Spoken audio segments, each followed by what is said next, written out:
11 holes, lost a couple coming back. Just how proud you were of your performance kind of coming down the stretch?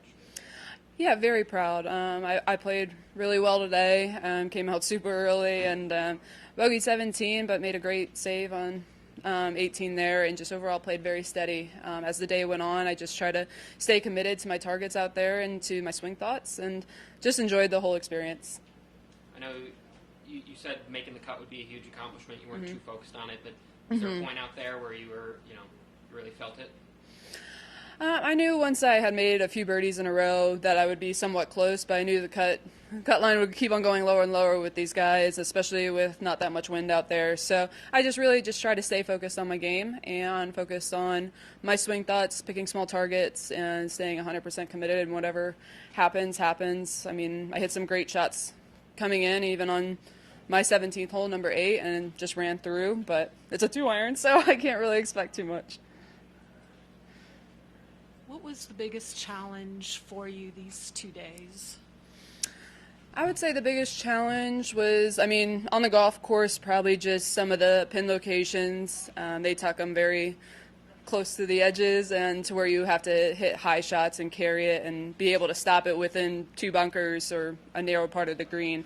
I would say that was the biggest part because I don't get it as far down as the guys, so I have a little bit longer of a shot. But I took my medicine and just hit to the fatter part of the green and gave myself a 25, 30 footer and just make par on those kind of holes. Tom Kim was saying he has the same trouble because he's not, he's hitting shots in that are hard to stop on these greens. I mean, not just 8, but on 10, you hit a good shot in that rolled out. Oh, yeah. What do you take away from that, if anything? Is that just the breaks for you, or? Well, I think coming into the week, I knew that this golf course can play very firm and that the greens could get super bouncy. So I was expecting that. With it being a little bit more in the morning, I knew I could be a little bit more aggressive on some of them, so they would stop a little bit quicker. But I had to play, even with wedges, play for about 5 to 7 a bounce out. So, and that's not normal coming from a Florida golfer. So it was something to get used to, but I knew coming into the week that's how this course played. It's still fresh, but as you look back over the 2 days, what's the first thing that comes to your mind thinking about it right now? A few things.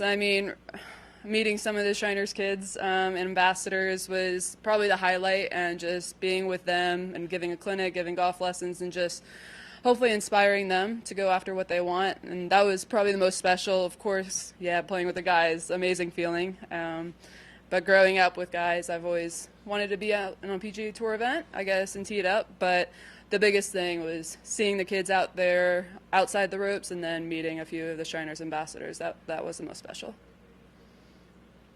I know this is your 4th week in a row. Just want to ask how you're feeling, and you've been hitting driver every hole. How are you physically?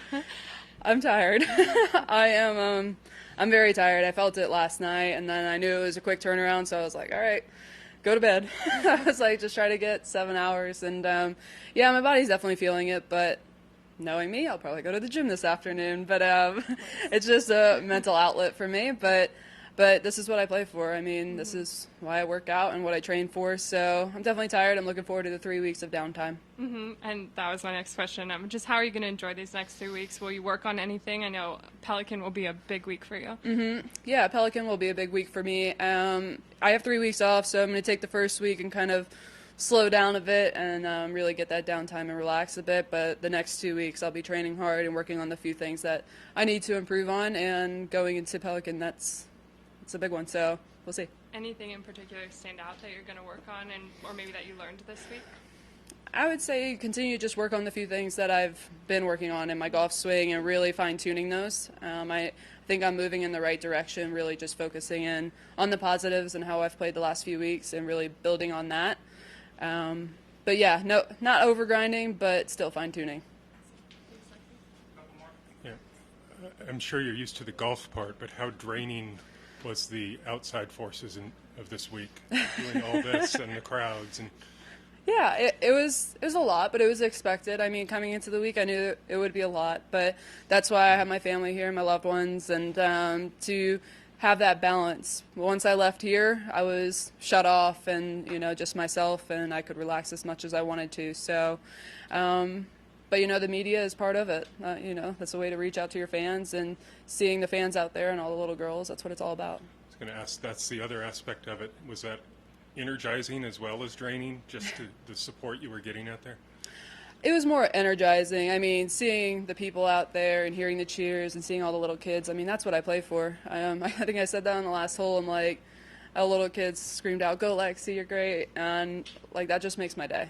No matter what I'm shooting, because I could shoot 80 and they'll be like, "You did great." So, and that's what it's all about, just inspiring.